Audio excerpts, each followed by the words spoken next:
तो बड़ी खबर आपके सामने रखते हैं। आपको बता दें कि कल श्रीनगर में डॉक्टर फारूक अब्दुल्ला की सदारत में एक अहम मीटिंग होने वाली है। ये बड़ी खबर आपको बता रहे हैं। ज़राए के हवाले से ये खबर है कि डॉक्टर फारूक अब्दुल्ला की सदारत में कल श्रीनगर में एक अहम इजलास होने वाला है। आज भी एक इजलास हुआ, लेकिन कल इस इजलास पर सबकी नज़रें रहेंगी, क्योंकि काफ़ी अहम ये इजलास माना जा रहा है, जिसमें नेशनल कॉन्फ्रेंस के टॉप लीडर जो है वो इस अहम इजलास में शिरकत करेंगे। आपको बता दें कि ये जो इजलास है, कई अहम मामलों पर इस इजलास में तबादला ख्याल किया जाएगा। साथ ही साथ जो काबीना की तौसी, उस पर बातचीत होगी कि काबीना में नए चेहरों को जिम्मेदारी मिल सकती है। इस मामले पर भी इस मीटिंग में बातचीत होगी। आपको बता दें कि नेशनल कॉन्फ्रेंस के टॉप लीडर कल के इस इजलास में शामिल होंगे और कई अहम मामले हैं जिन पर इस इजलास में तबादला ख्याल किया जाएगा। और ख़ासकर जो काबीना की तौसी है, उस वाले से जो खबरें चल रही हैं, उस पर इस मीटिंग में बातचीत होगी। नए चेहरों को जिम्मेदारी मिल सकती है। इस पर मज़ीद बातचीत करेंगे। एग्जीक्यूटिव एडिटर इशफाक गौहर हमारे साथ है। इशफाक, अपडेट कीजिएगा। खबर आ रही है कि कल एक अहम इजलास डॉक्टर फारूक अब्दुल्ला की सदारत में मुनक़द होगा, जिसमें काबीना की तौसी पर बातचीत हो सकती है। देखिए, अभी जो नेशनल कॉन्फ्रेंस के ज़राए हैं वो इस बात की तस्दीक कर रहे हैं कि एक इजलास होना है जो आज ही तय हुआ था कि कल एक और अहम तरीन इजलास होगा। और अगर आप देखेंगे तो 24 घंटों के दौरान ये दूसरा इंतहाई अहम तरीन इजलास होगा, जिसकी सरबराही साबिक वज़ीर आला और नेशनल कॉन्फ्रेंस के सदर डॉक्टर फारूक अब्दुल्ला करेंगे। और ये इजलास जो है, इसमें तंजीमी अमूर के अलावा जो सरकार है उसको जो इस वक्त दरपेश मसाइल है उस पर विद इन द पार्टी एक स्ट्रेटजी बनाने की कोशिश की जाएगी। अगर आज फीडबैक तमाम मेंबरों से लिया गया, आइंदा की हिकमत अमली को भी तरतीब दिया गया, लेकिन नेक्स्ट कोर्स ऑफ एक्शन किस तरीके से रखना है, क्या कुछ करना है, मसाइल क्या क्या है, उस पर भी एक तबादले ख्याल की बात जो है वो कही जा रही है। हमारे ज़राए इस बात की तस्दीक करें कि कल के इजलास में पार्टी के सूबाई सदर, पार्टी के जनरल सेक्रेटरीज, उसके साथ साथ अहम तरीन ओहदों पर तैनात जो नेशनल कॉन्फ्रेंस के ओहदेदारान है, चंद ओहदेदारान है, 8 से 9 लोग हैं, उनको कल तलब किया गया है। तकरीबन 11 बजे के आसपास ये इजलास जो ज़राया कंफर्म कर चुके हैं हमें कि 11 बजे के आसपास डॉक्टर फारूक अब्दुल्ला साहब की रिहाइशगाह पर ये मीटिंग हो सकती है। नंबर 2, इस मीटिंग के अंदर जहां तंजीमी अमूरात को तबादले ख्याल पर किया जाएगा, वहीं पर काबीना तौसी का भी एक एजेंडा है।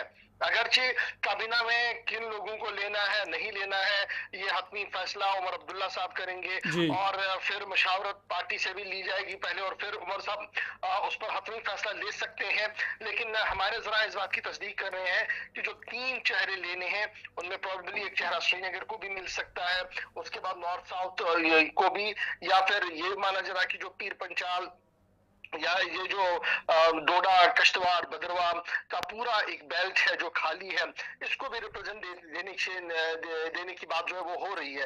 तो इस ज़मन में बड़ा मुश्किल मामला है कि किसको लिया जाए, किसको ड्रॉप बिल्कुल किया जाए। इशफाक, चूंकि कांग्रेस पार्टी भी इत्तेहाद का हिस्सा है, लेकिन कांग्रेस पार्टी ने ये साफ किया है कि जब तक जम्मू कश्मीर को रियासत का दर्जा बहाल नहीं किया जाएगा वो कैबिनेट में शामिल नहीं होंगे। तो क्या इस बार ये माना जाए कि कांग्रेस इस पर यू टर्न भी ले सकती है और कांग्रेस के नुमाइंदों को भी कैबिनेट में शामिल किया जा सकता है?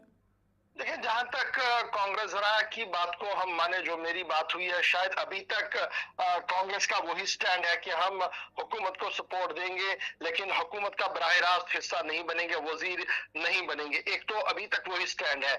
और अगर कल के इजलास की बात करें तो उसमें इत्तेहादियों को नहीं बुलाया गया है। दैट मीन्स कि within the national conference ही कल का अगर काबीना इजलास पर कोई काबीना तौसी पर कोई मुहर लगती है तो वो सीधी सीधी सी बात है कि विद इन नेशनल कॉन्फ्रेंस ही होगा और कांग्रेस का शायद ही कोई नुमाइंदा काबीना में हो, क्योंकि उनकी तरफ से पहले ही बात जो है वो साफ कर दी गई है कि वो तब तक काबीना का हिस्सा नहीं बनेंगे जब तक रियासत का दर्जा बहाल नहीं होता। और रियासत का दर्जा मुस्तकबिल करीब में कहीं बहाल हो, वैसे आसार कहीं पर भी अभी तक नजर नहीं आ रहे हैं। न मरकज की हुकूमत के अंदर उस तरीके का कोई रुझान पैदा हो रहा है और ना ही कोई इस तरीके के इशारे हैं कि 1 महीने 2 महीने के अंदर अंदर ये मामला तय हो सकता है। अगरचे काफी उम्मीदें रवा इजलास के दौरान थी, नेशनल कॉन्फ्रेंस की, शायद रवा इजलास के दौरान पार्लियामेंट ऑफ इंडिया के अंदर इस तरीके का कानून, इस तरीके की तहरीक पेश की जाएगी कि रियासत का दर्जा वापस बहाल किया जाए और फिर अकॉर्डिंगली उस पर काम भी होगा, फिर काबीनी तौसी, उसको काबीना की मंजूरी भी मिलेगी। लेकिन जब वो होते हुए नजर नहीं हो रहा है तो that means another 8 to 9 months wait है इसमें, और तब तक रियासत का कामकाज संभालना और कामकाज सही तरीके से हो, उस ज़िम्मन में जो खाली पड़ी सीटें हैं, काबीना की पोजीशंस हैं, शायद उन्हें पूरी करने की कोशिश की जाएगी ताकि अवाम को थोड़ा सा राहत मिल सके। ये भी एक बड़ा सवाल है। लेकिन बड़ा सवाल ये भी है कि मरकज, रियासत की सरकार और लेफ्टिनेंट गवर्नर के दफ्तर के बीच तालमेल को किस तरीके से मजबूती के साथ रखा जाए, अवाम के मफादात को किस तरीके से तरजीह के साथ रखा जाए, यही वजह है कि शायद कल डॉक्टर फारूक अब्दुल्ला की हिकमत अमली के तहत उस पर भी काम शुरू किया जाए। बहुत शुक्रिया तफसीलात फराहम करने के लिए। एग्जीक्यूटिव एडिटर इशफाक गवर हमारे साथ है और बता रही थी कि कल डॉक्टर फारूक अब्दुल्ला की सदारत में अहम इजलास होगा। टॉप लीडर नेशनल कॉन्फ्रेंस के वो इस इजलास में शिरकत करेंगे और अहम मामलों पर तबादला ख्याल किया जाएगा। साथ ही साथ काबीना की तौसी पर बातचीत होगी और किन चेहरों को जिम्मेदारी मिल सकती है ये देखने वाली बात होगी। शुमाली कश्मीर से ज़रा हमारे कहते हैं कि शुमाली कश्मीर को शायद नुमाइंदगी मिल सकती है। लोलाब से, लोलाब को शायद कैबिनेट में शामिल किया जा सकता है। वहीं श्रीनगर और खिते पीर पंचाल को भी शायद मज़ीद नुमाइंदगी मिल सकती है। लेकिन फ़िलहाल देखने वाली बात होगी कल जो है इस पर हतमी